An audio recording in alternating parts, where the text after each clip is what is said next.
오늘은 누가복음 강의 37번째 시간으로 누가복음 9장 1절에서 9절을 통해서 제자들을 파송하시는 그리스도, 제자들을 파송하시는 그리스도라는 제목으로 하나님의 말씀 증거하겠습니다. 해외에 살다 보면 다양한 사람들을 만나게 되어집니다. 그리고 각 나라 사람들마다의 독특한 이 특징들을 가지고 있습니다. 해외에 사는 동안 한 번은 한국 교포분이 교통사고를 당했다는 이야기를 들었습니다. 운전을 하는 중에 이 차를 멈추었는데 뒤에 있는 차가 그냥 와서 차를 꽁 하고 받은 것이죠. 이 경찰이 와서 조사를 하는데 뒤에 이 차를 받은 사람들이 말하기를 앞차가 갑자기 후진을 해서 사고가 난 것이다 하고 일제히 이렇게 얘기를 하더랍니다. 그러더니 경찰이 이런 복잡한 관계 속에서 간단하게 이렇게 묻더래요. 앞차에 있는 사람에게 어느 나라 사람입니까? 그러니까 이 사람이 저는 한국 사람입니다. 그리고 이제 뒷차에 있는 사람들에게 당신들 어느 나라 사람입니까? 그러니까 이 사람들이 자기들은 이쪽 나라 사람이다라고 얘기를 한 거예요. 근데 경찰이 딱 한마디로 결정을 내립니다. 한국 사람들은 거짓말 안 하는데 니네 나라 사람들은 거짓말 많이 한다. 이거는 니네가 잘못한 거다. 그러니까 인종차별 얘기를 하는 게 아니고 각 나라 사람들의 어떤 특징들이 있는데 그 나라 사람들은 잘했건 잘못했건 무조건 거짓말이고 아니고 우기는 것부터 한다라는 거를 많이 경험하다 보니까 이 사람들이 정황을 판단해서 이 경찰이 이 판결을 내린 것이죠. 해외에 살다 보면 독특한 나라 사람들도 있습니다. 새치기를 하는 걸 굉장히 즐겁게 아주 편안하게 생각하는 사람들도 있습니다. 그래서 줄을 서 있는데 그 사이로 그냥 줄을 헤집고 들어와서는 새치기를 합니다. 그러면 이제 한국 사람들 같으면 이렇게 사람들이 보면 창피해야 할 텐데 이 사람들은 아주 당당하게 웃습니다. 웃으면서 한 칸 새치기를 해나갑니다. 이게 좋고 나쁘고의 이 부분이 아니라 문화적인 차이이기도 한 것이죠. 우리나라 사람은 우리나라 사람대로, 또 특정 국가의 사람들은 특정 국가의 사람대로. 그래서 그 사람들의 행동을 보면 대충 이 사람이 어느 나라 사람이구나 라는 것들을 좀 알 수 있게 되어집니다. 해외에서 이제 한국 사람들에 대한 이야기를 하면 한국 사람들은 부지런하고 동작이 빠르지만 기다릴 줄을 모르고 표정은 항상 무표정으로 화가 나 있는 사람이면 한국 사람이다 라는 이야기를 합니다. 여행을 하다 보면 빨리빨리는 세계의 공통어입니다. 해외에 있는 또 외국인들도 빨리빨리란 말은 압니다. 한국 사람들이 관광지에서 맨날 하는 얘기가 빨리빨리이기 때문에 그렇습니다. 그러니까 이 빨리빨리라는 말만 들어도 저 한국 사람이구나 라는 것을 알 수 있는 것이죠. 왜 이 말씀을 들었냐면 우리를 그리스도인이라고 말할 때에는 그리스도인으로서의 독특한 특징이 있기 때문에 그런 것입니다. 세상 사람들과는 다른 무엇인가 특징이 있기 때문에 이 사람들을 그리스도인이라고 표현을 하는 것입니다. 그리스도인이란 세상의 다른 사람들과는 다르게 그리스도를 따르고 그리스도를 닮아간다. 그들은 하나님의 나라에 속해 있는 사람이다 라는 그러한 특징을 가지고 있습니다. 예를 들면 이제 세상의 법으로는 누군가를 마음으로 미워하는 것은 좋지는 않지만 그러려니 합니다. 그러나 그리스도인 하나님 나라의 법을 따르는 이들에게는 이것이 해결해야 될, 또 고침받아야 될 문제로서 하나님 앞에 구하게 되어지는 것입니다. 그러니까 세상에서는 문제가 되지 않아도 하나님 나라의 문제 되는 것들을 부여잡고 살아가고 애쓰는 사람, 그것이 바로 그리스도인인 것입니다. 세상의 법과 하나님 나라의 법은 서로 비슷하게 되어져 있는 부분도 있지만 사실은 서로 다른 부분들도 많이 발생하게 되어집니다. 저는 오늘날 이 그리스도인의 이 박해가 점점 가까이 오고 있다라는 생각을 합니다.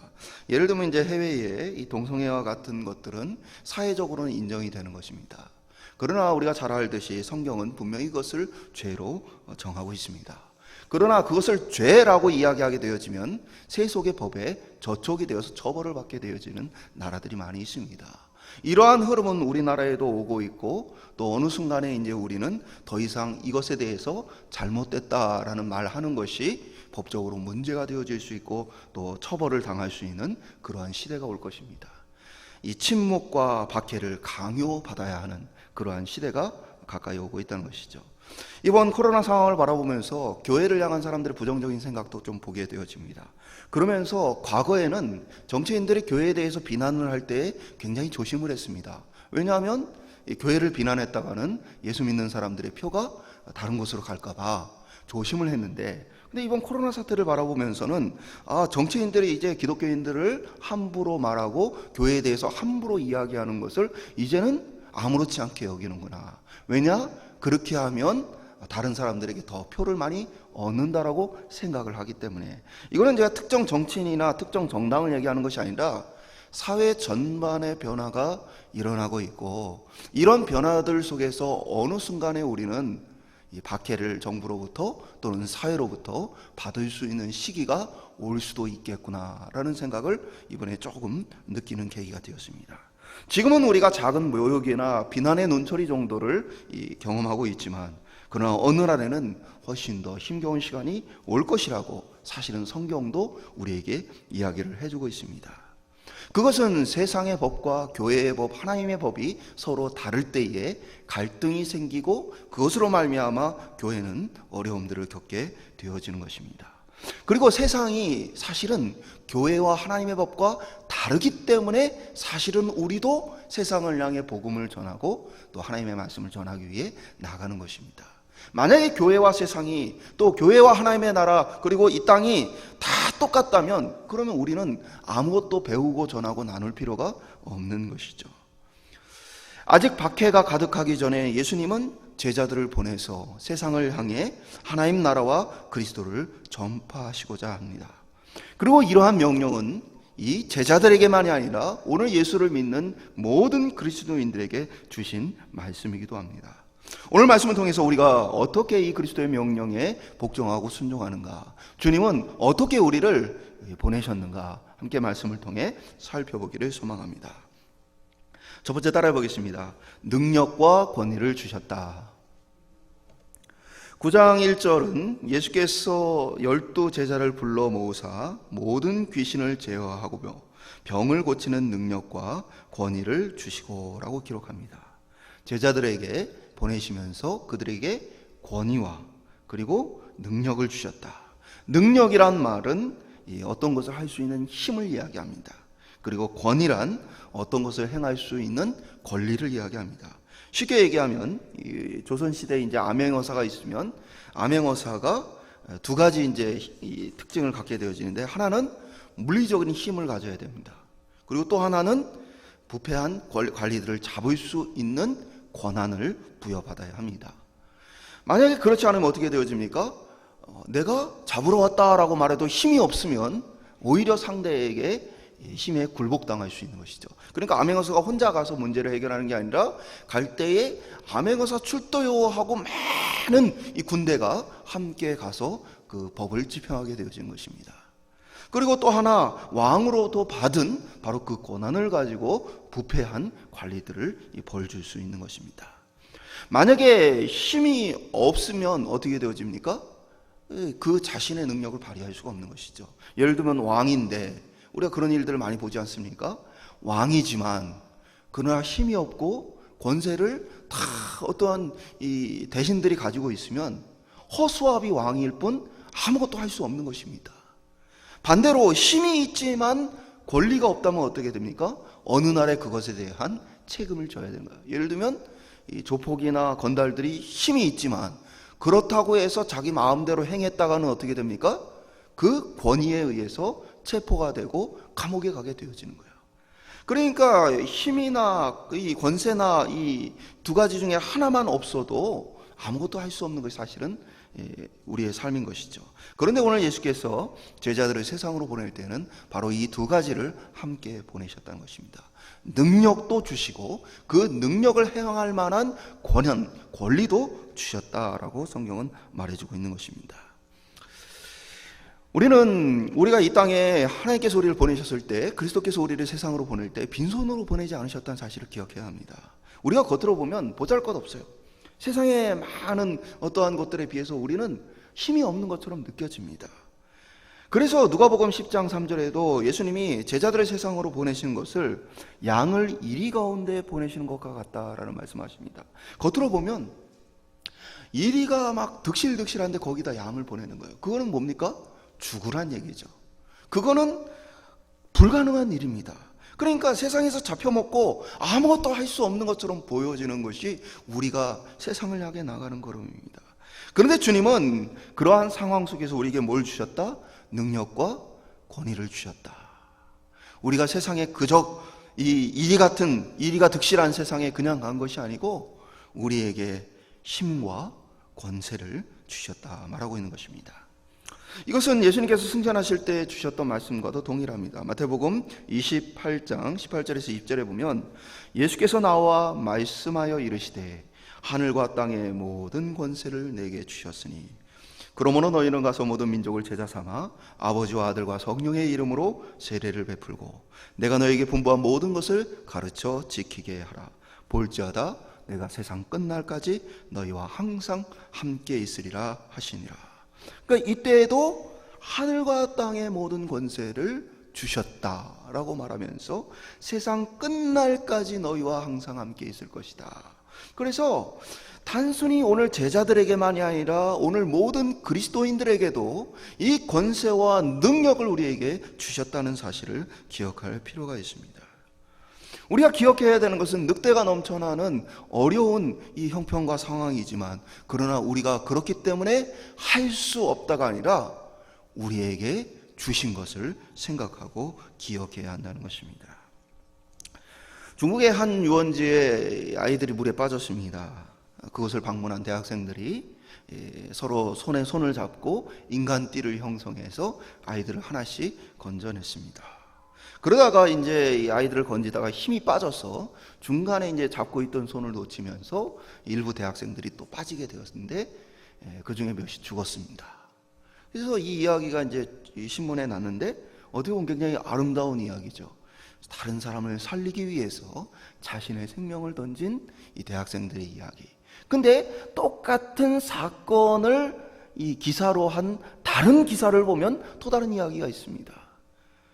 대학생들이 물에 빠져 죽어갈 때에 다른 대학생 하나가 그 유원지에 있는 이 배에 가서 선장에게 부탁을 했다는 거예요. 지금 바로 저 앞에 아이들이 빠져서 죽어가고 있으니까 살려주세요 하고 이 무릎 꿇고 애원을 했는데 선장이 말하기를 자신은 물에 빠진 시체를 건지는 것으로 돈을 버는 사람인데 만약에 지금 살아있는 저 사람들을 다 건지면 나는 뭐 먹고 살라는 얘기냐 하고 거절을 했다는 것입니다. 참 보면 세상 일은 이쪽으로 보면 아름다운 이야기가 되고 이쪽으로 보면 아주 추악한 그리고 끔찍한 이야기가 되어지는 것을 보게 되죠. 제가 이 말씀을 드린 이유는 그들에게는 물에 빠진 사람을 건질 힘과 능력이 있습니다. 그러나 자신 가진 것들을 이 선장은 사용하기를 거부하였습니다. 나름대로 자신의 이기적인 목적과 이유가 있습니다. 내가 먹고 살려면 시체를 건져서 하나당 얼마씩 받아야 하는데 내가 살아있는 사람 다 건져주면 뭐 먹고 살라는 이야기냐. 그런데 사실 이 비난받아 마땅한 이 모습이 우리 그리스도인들의 모습일 수 있다는 사실입니다. 우리는 그와 같은 모습이 우리에게 없는가 돌아봐야 돼요. 내 한 몸, 내 가족을 먹고 살기도 힘든데 그리스도가 내게 맡긴 일이 무슨 상관이냐. 내가 많은 이 사람들을 책임질 힘과 권세가 나는 없다. 나는 그냥 내 한 몸, 내 가족, 내 주변 사람들과 먹고 사는 것만으로도 힘들다. 오늘 많은 그리스도인들이 그리스도께서 우리에게 주신 권세와 능력에 대해서 생각하지 않습니다.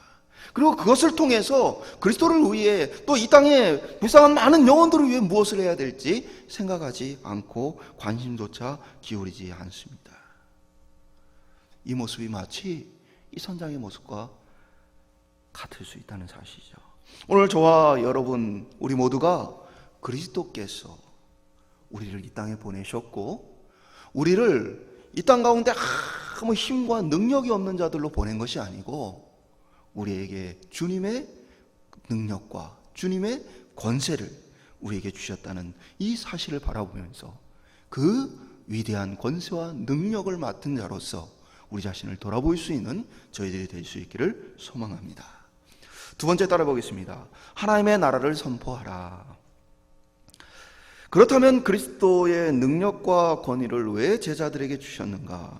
어떠한 권위와 능력인가? 보면 먼저 본문은 귀신을 제어하고 병을 고치는 능력, 권위를 이야기하고 있습니다. 이 두 가지는 바로 예수님께서 오늘 본문 앞에 행하셨던 일들을 가리키고 있습니다. 곧 거라사의 귀신 들린 광인을 주님께서 귀신을 제어하여 그를 쫓아내시는 모습을 기록하고 있었습니다. 12의 혈루병을 앓았던 여인을 고치시는 주님의 모습이 기록되어져 있고 12살 된 회당장 야이로의 딸을 살리신 주님의 사건이 기록되어져 있습니다. 곧 주님이 하셨던 귀신을 제어하고 병을 고치는 이 놀라운 사역을 무엇입니까? 제자들도 그리스도와 함께 할 수 있는 힘을 그들에게 주셨다라는 것을 언급하고 있는 것입니다. 이것은 이 땅에서 고통받는 자들을 돕고 건져야 한다는 사실을 보여주는 겁니다. 모든 그리스도인은 그리스도께서 이 땅에 하신 것처럼 사랑과 긍휼을 가지고 고통받는 이들을 돌아봐야만 합니다. 잘못된 기독교의 특징은 이러한 능력과 힘이, 권세가 특정한 어떠한 사람에게만 있다고 생각하는 거예요. 그래서 그 사람을 추종하고 따릅니다. 때로는 어떠한 잘못된 사람들은 그러한 일에 지나치게 몰두합니다. 그러니까 이것이 무엇을 위해서 우리에게 이것을 주셨는가 하고 관계없이 그냥 이 일을 하는, 귀신을 쫓아내는 일, 그리고 이 병 고치기 위해 기도하는 일, 이런 일에만 지나치게 몰두하는, 그래서 모든 것이 다 귀신의 문제다라고 생각하는 잘못된 생각을 가진 사람들도 있습니다. 우리는 이 모든 일의 궁극적인 목표를 알아야 합니다. 그리고 왜 주님께서 이러한 권세를 우리에게 주셨고 오늘 우리가 어떻게 적용해야 되는지 돌아볼 필요가 있습니다. 그 궁극적인 목표는 하나님 나라를 선포하는 것입니다. 죄와 사단의 지배로 고통당하는 이들, 여러 가지 질병과 고통을 통해 궁극적으로 하나님의 심판의 진노 앞에 놓여 있는 이들을 위해서 우리가 보냄받았다는 사실입니다. 그리고 이 모든 능력과 권위는 바로 그 하나님의 나라, 그것을 위해 쓰여야 한다는 사실입니다. 특정한 어떠한 능력을 받았다는 사람이 또는 모든 그리스도인들이 날마다 귀신을 다 제어하고 모든 병을 고친다면 그러면 우리에게 그리스도가 필요하겠습니까? 그리스도가 필요 없을 것입니다. 각자 다 아프면 병 고치고 각자 다 부족하면 자신의 능력으로 다 해결한다면 그리스도가 필요 없을 것입니다. 그래서 사실은 모든 그리스도인들이 이 권세와 능력을 위임받았지만 모든 시간과 모든 장소, 모든 때에 그러한 일들이 나타나는 것은 아니라는 사실입니다. 하나님의 나라란 곧 하나님이 통치하시는 나라입니다. 우리의 뜻대로 우리의 바람대로 되어지는 나라가 아니라 하나님의 뜻과 계획에 따라 성취되는 나라를 이야기하는 것입니다. 우리에게 주어진 능력과 권위는 바로 그 하나님의 뜻을 이 땅에 실천하는 것입니다. 우리가 주기도문을 따라서 하늘의 뜻이 이 땅에 이루어지기를 원하는 그 기도를 하는 이유가 거기에 있는 것입니다. 하나님의 나라란 어떤 것입니까? 귀신들이 마음껏 사람들을 괴롭힐 수 없는 곳이고 모든 질병과 슬픔이 없는 곳입니다. 그래서 주님께서는 하나님의 나라가 이 땅에 왔다는 사실을 자신이 보여주기 위해서 병을 고치고 또 많은 귀신을 내어 쫓으시는 모습을 보게 되어진 것입니다. 오늘 우리들 가운데서도 그러한 일들이 나타날 수 있는 것입니다.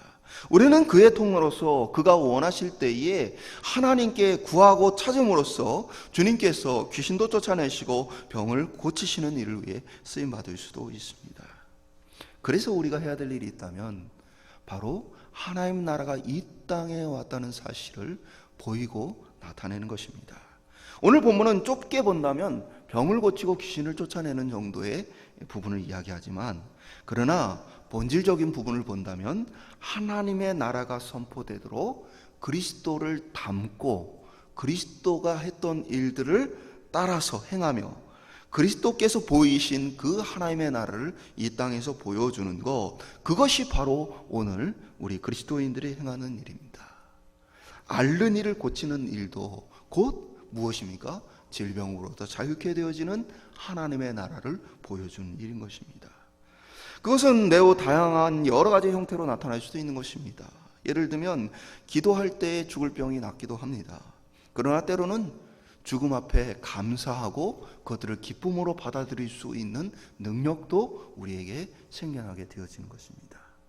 절망적인 환경이 변할 수 있지만 때로는 그 절망적인 환경 속에서도 믿음을 잃지 않는 그리스도인의 모습을 통해서 많은 사람들이 그들 속에 있는 것이 무엇인지를 생각하게 할 수도 있는 것입니다. 그래서 하나님은 여러 가지 모습과 형태로 하나님의 나라를 드러내시기를 원하시는 것입니다. 오늘 저와 여러분이 이 땅에 보냄을 받아서 하나님, 그리스도라면 어떻게 행하셨을까? 그리스도라면 이것 가운데 어떻게 드러내셨을까라는 마음을 가지고 그리스도의 나라, 하나님의 나라를 우리가 이 땅에서 많은 사람들에게 보여줄 수 있는 저와 여러분이 될 수 있기를 주님의 이름으로 축원드립니다. 세 번째 따라해 보겠습니다. 모든 것을 공급해 주신다. 제자들을 보내시면서 그들에게 권세와 능력 주셨다라고 말씀하시고 그들 가운데에 하나님 나라를 선포하라 라고 말씀하시면서 그들에게 당부하시는 말씀들이 있는데 9장 3절은 이렇게 말합니다. 이르시되 여행을 위하여 아무것도 가지지 말라. 지팡이나 배낭이나 양식이나 돈이나 두벌옷을 가지지 말며. 여기에 이제 기록되어져 있는 지팡이, 배낭, 양식, 돈, 옷은 다 여행을 하는데 꼭 필요한 물품들입니다.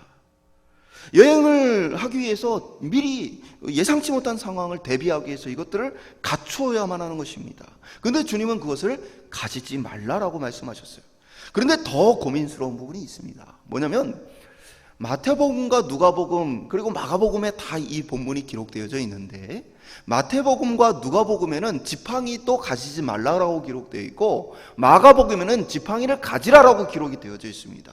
그래서 혹자는 이것들을 바라보면서 지팡이를 가져야 되는 거냐 아니면 가지지 말아야 되는 것이냐라는 이야기를 합니다. 제가 좀 쉽게 설명을 드리면 우리가 이렇게 이해를 할 수 있어요. 요즘 학교가 개학을 하지 않아서 제가 집에서 아들을 챙깁니다. 저희 아내가 어느 날 저에게 카톡을 보냈어요. 집에서 이제 아이를 돌보는 그런 이제 부분에 노고에 자신이가 특별 용돈을 주겠다 하고 이렇게 카톡을 보냈어요. 그래서 제가 어떻게 답을 썼을까요? 제가 이렇게 답을 썼어요. 나는 돈은 필요 없고 당신만 있으면 돼 라고 제가 카톡을 보냈습니다. 그럼 이제 제가 이런 상황에서 저희 아내가 만약에 나만 있으면 되면 오늘부터 용돈 없어, 나만 있으면 되면 오늘부터 밥도 먹지 마, 이렇게 하면 이게 말이 되는 겁니까? 안 되는 거죠. 이게 어떤 의미가 있는 거예요? 이렇게 말을 표현했을 때는 내가 당신을 사랑한다, 돈이나 모든 것보다도 내가 당신을 소중하게 여긴다, 이런 메시지를 전하는 거잖아요. 똑같은 거예요. 지팡이를 가지냐 가지지 않느냐가 중요한 게 아니라 주님이 이 말씀을 하시며 제자들에게 가르치시고 당부하셨을 때에는 너희의 필요한 모든 것들을 내가 공급해 줄 거니까 너희는 이것들 때문에 신경 쓰지 말고, 이것들 때문에 걱정하지 말고, 이것들 때문에 순종하지 못하고 주저하지 말아라 라고 말씀해 주시는 거예요. 특별히 마가는 왜 지팡이를 가지라고 얘기를 했느냐, 왜 그렇게 기록했냐면 마가의 이 맥락 속에서는요 이것을 출애굽과 비슷하게 여기는 모습이 있어요. 바로 출애굽 때에 어떤 일이 일어납니까? 하나님께서 자기 백성을 내보낼 때에 그들이 급하게 어떻게 해요? 옷을 입고 허리띠를 동이고 지팡이를 짚고, 사실 광야로 나가야 되고 또 새로운 이 땅을 차지하기 위해서는 무기도 필요하고 돈도 필요하고 물도 필요하고 필요한 것이 어마어마하게 많은데 이스라엘 백성은 뭐예요? 급하게 지팡이 잡고 일부의 물건들과 가축동물을 가지고 출발을 신속하게 했다는 사실이에요. 그랬던 이유는 어디 있습니까? 하나님께서 그들에게 가라 명령하셨기 때문에 그들의 필요를 채우실 걸로 그들이 믿었기 때문입니다. 실제로 광야에 나갔더니 물이 없습니다. 백성이 원망합니다. 근데 그 물을 누가 줍니까? 하나님이 그들의 물을 공급하시는 모습을 보게 되어져요. 그러니까 마가는 바로 이 출애굽의 모습을 바라보면서 백성이 급하게 그때 순종했던 그 모습과 같이 오늘 우리가 주님의 명령을 붙들고 그렇게 나가야 한다라고 기록을 하고 있던 것이고, 누가는 어떻게 기록한 겁니까? 당시에 이러한 비슷한 모습을 한 사람들이 있었습니다. 바로 헬라의 철학자들 중에 거린 철학자들이 있습니다. 이들은 옷을 허름하게 입고는 지팡이를 짚고 돌아다니면서 사람들과 논쟁을 하고 그 사람들에게 많은 대접을 받고 많은 것을 요구했던 사람들입니다. 그러니까 마치 복음을 전하는 사람들이 이 철학자들처럼 어떤 지식을 전파하며 사람들을 현혹시키고 그것들로부터 많은 것을 받아챙기는 그러한 모습들과는 어떻게 해요? 구별되도록 하기 위해서 누가는 이 지팡이를 가지지 말라라고 기록했던 것이죠. 그러나 두 본문은 동일한 것입니다. 두 본문은 동일하게 하나님께서 모든 것을 채워주실 테니까 걱정하지 말고 염려하지 말고 나아가라 라고 말하고 있는 것이죠. 그렇다면 반대로 그들이 가진 것들을 일부러 다 버려야 합니까? 만약에 그렇다면요, 이 땅에 있는 교회와 개인은 모든 것을 다 버리고 그리스도를 따라야 하는 것입니다. 그러니까 교회도 건물을 가질 필요가 없는 것이고 교회도 뭐 어떤 것들 아무것도 가지려서는 안 되는 것이죠. 그러나 본문은 그런 얘기를 하는 게 아닙니다. 본문은 주님이 공급하신 것을 믿고 믿음으로 그 부족한 것 때문에 마음을 빼앗기지 말고 그리스도의 명령에 순종하여 나가라. 그러면 그리스도께서 공급하실 것이다. 그 이야기를 하고 있는 것이죠. 제가 선교 훈련은 디렉터를 할 때에 제가 이제 한 선교사 지망생에게 했던 얘기가 있습니다. 이 친구는 선교를 준비합니다. 그래서 이제 선교지에 가기 위해서는 이제 비자와 이제 어떻게 보면 생계가 해결이 돼야 되기 때문에 이 친구가 기술을 배우고 있습니다. 기술을 배우는데 하나님의 말씀을 묵상하고 이런 데는 전혀 시간을 내지 않는 모습을 보게 되어집니다. 그래서 제가 이렇게 얘기를 했습니다. 거기 가서 무엇 할 거냐? 선교하려고 가는 것이라면 기술을 배우는 것만큼 그리스도의 복음을 연마하는 것이 필요하다. 만약에 그리스도의 말씀을 준비하지 않고 그곳에 가서 비자를 받고 그곳에서 일을 하면서 생계가 해결된 듯 그것이 하나님께 드리는 선교겠느냐? 결국 목표하고 있는 일은 말씀을 전하고 가르치는 일이라면 기술을 연마하는 동시에 말씀을 배우고 가르칠 것들을 준비하는 일도 충실히 해야 한다고 권면을 했습니다. 제가 이 말씀을 드리냐, 오늘 우리가 먹고 사는 일을 위해 힘쓰고 노력하는 게 마땅하죠. 그런데 내가 먹고 사는 일을 하기 위해 모든 것을 다 빼앗기고 본질적으로 내야 할 것을 잃어버리는 것은 아닌가 돌아봐야 합니다. 사실 내가 가지는 것을 다 버려야 되는 것은 아니지만 그것들을 잘 활용하는 것도 필요하지만 그럼에도 불구하고 그리스도인이란 사는 목표가 그리스도의 부르심을 따라가는 데 있다라는 거예요. 우리의 먹을 것, 우리의 입을 것, 우리의 살 것에 대해서 그리스도의 도우심이 있다는 이 사실을 믿어야 한다는 사실입니다. 4절에 보면 또 이렇게 당부를 하십니다. 어느 집에 들어가든지 거기서 머물다가 거기서 떠나라. 이게 무슨 얘기냐면요, 전도하러 가다 보면은 이제 이방 땅이니까 익숙하지 않은 마을이고 동네니까 어느 집에서 거주하게 되어집니다. 손님을 받아서 그 집에 머물게 해줘요. 근데 이 사람이 복음을 전하다 보면 이 사람 저 사람 믿는 사람들이 생기다 보면 어떤 마음이 들겠어요? 더 잘 사는 집, 더 좋은 집에서 우리 집으로 와서 지내세요. 우리 집에서 모이도록 하죠 라고 요청할 수 있어요. 그때 그러한 것들에 대해서 어떻게 알아? 거절하고 처음 갔던 그 집에 머물러 있어라. 그 동네를 떠나기까지 그 집에 있다 떠나라 라고 이야기합니다. 왜 그렇습니까? 자칫 잘못하면 이 복음을 전하는 사람들이 더 좋은 것을 누리고 더 좋은 것을 좋아하는 사람들로 오해받아서 이 복음을 전하는 일이 잘못되어지는, 손해나는 일이 없도록 하기 위함입니다. 오늘날 목회자들이 더 큰 교회 찾아다니는 것, 우리가 하나님의 뜻을 사실은 일일이 개개인이 다 알 수 없기 때문에, 개개인을 향한 하나님의 계획과 뜻을 다 알 수 없기 때문에 함부로 판단할 수 있는 부분은 아니지만, 그러나 오늘 이 말씀을 좀 기억할 필요 있어요. 그곳에서 사역하고 그곳에서 떠나기까지 머물러 있어라. 더 좋은 환경, 생각했을 거예요. 이 당시 사람들도 이 집에 머물러 있는 것보다는 이 동네에 영향력이 더 많은 저 사람 집에 있는 게 또 집도 넓고 여러 가지 형편이 좋을 거다 하고 옮길 수 있는 거예요. 그러나 주님은 옮기지 말라고 하셨잖아요. 우리가 개개인을 향한 하나님의 뜻을 다 알 수는 없지만, 그러나 자신의 마음속에 혹 이것이 더 낫다, 이것이 좋다 하면서 더 좋아 보이는 것들을 추구하는 마음이 그 속에 있는 것은 아닌가, 사실은 진실하게 돌아볼 필요가 있는 것입니다. 이건 성도들도 마찬가지입니다. 성도들도 자신의 부름받은 하나님의 사명지보다 내가 어떠한 곳에서 더 하나님께 유용하게 쓸 수 있는가, 하나님이 나를 부른 곳이 어디인가 하고 관계없이 자신이 보기에 더 좋아 보이는 것을 추구하는 그러한 마음들, 이러한 것들이 바로 오늘날 복음을 망치고 있는 이 모습들인 것이죠. 5절은 주님이 또 이렇게 말씀하십니다. 누구든지 너희를 영접하지 아니하거든 그 성에서 떠날 때에 너희 발에서 먼지를 떨어버려 그들에게 증거를 삼으라. 그러니까 그 사람이 예수 믿을 때까지 거기에 계속해서 머물러 있으라, 끝까지 그 사람을 설득해서 예수 믿게 해라 라고 얘기하는 게 아니고, 뭡니까? 거절하거든 그것을 떠나라. 그것은 무엇을 이야기하고 있습니까? 우리에게 복음을 전할 사명은 주셨지만 우리에게 예수 믿게 할 사명과 권세는 우리에게 주시지 않으셨다는 사실이에요. 우리는 그저 전할 뿐이지 모든 것들은 그리스도에게 달려있다는 사실입니다. 한마디로 얘기해서 주님의 이 권면을 좀 짧게 요약을 하자면, 주님께서 책임지시니까 너희는 너희의 맡은 것만 순종하면 된다는 이야기예요. 예를 들면 먹을 것, 입을 것, 필요한 것들은 내가 때를 따라 공급해 줄 것이다.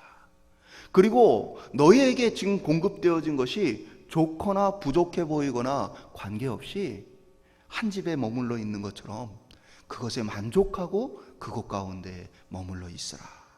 그리고 그 사람이 예수를 믿는지 안 믿는지는 나에게 맡기고 너희는 그저 복음을 선포해라. 주님은 말씀하고 있는 것입니다. 오늘 이 복음이 증거되다 보니까 오늘 본문 뒷부분에 보면 어떤 일이 벌어집니까? 헤롯과 같은 사람까지도 복음을 듣게 되어집니다. 그는 자신이 죽였던 세례 요한으로 말미암아 혹시나 그 세례 요한이 다시 살아난 것이 아닌가 두려워하는 마음을 갖게 되어집니다. 그러나 이 헤롯이 주님께로 돌아옵니까? 그렇지 않습니다. 마지막에 주님을 죽이는 일에 동참하는 모습을 보게 되어집니다. 왜 이렇게 기록되었어요? 이 모든 것이 그리스도에게 무엇입니까? 달려 있어요. 우리는 다만 그 헤롯과 같은 사람의 귓가에도 주의 복음이 들려질 수 있도록 보냄받았을 뿐이라는 사실입니다. 오늘 말씀을 맺도록 하겠습니다. 우리가 그리스도인이라고 할 때 우리는 세상과는 달리 그 사람들과는 다른 목적과 방향을 가진 사람들입니다. 우리는 그리스도께 보냄받은 사람들입니다. 그래서 보냄받은 사람은 보낸 사람의 목적을 따라서 그 목표를 가지고 사는 것입니다. 그것은 바로 하나님 나라를 선포하는 것입니다. 우리의 삶의 목적은 하나님의 나라를 이 땅에 보여주는 거예요. 무너지고 깨진 곳이 있다면 아파하며 기도해주고 우리가 도울 수 있는 대로 돕는 거예요. 그래서 깨어짐과 상함을 만지고 고치는 것, 그것이 우리 그리스도인이 받은 사명입니다. 병든 것도 있을 수 있고요, 사회의 어떤 질서나 어떤 도덕성, 정의, 이런 것들이 무너져 있는 것들을 하나님 나라와 같이 세워가는 그 모든 것이 오늘 우리가 받은 바로 사명이라는 사실입니다. 우리는 때로는 이것들을 위해 기도하고 때로는 섬기고 때로는 헌신하면서 하나님의 나라를 우리의 삶을 통해 믿지 않는 자들 가운데 보여주어야만 합니다. 그리고 다른 하나는 우리는 믿게 하고 변화시킬 능력은 없다는 사실입니다. 우리가 열심히 주의 나라를 위해 봉사하고 헌신한다 할지라도, 오히려 세상이 우리를 미워하고 박해한다 할지라도 그것은 실패가 아니고 그것은 성공이라는 사실입니다. 오늘 헤롯이 그의 귓가에 들렸지만 그 마음을 돌이키지 않았음에도 불구하고 그 모든 소식이 전파됨으로 말미암아 성경은 기쁨으로 이것을 기록하고 있는 것입니다. 모든 것들을 책임지실 주님을 바라보고 우리의 모든 필요와 모든 결과까지도 주님 손에 맡겨드리고 그저 보냄받은 사람으로서의 그 역할만 충실하게 잘 감당할 수 있는 저와 여러분 될 수 있기를 주님의 이름으로 축원드립니다.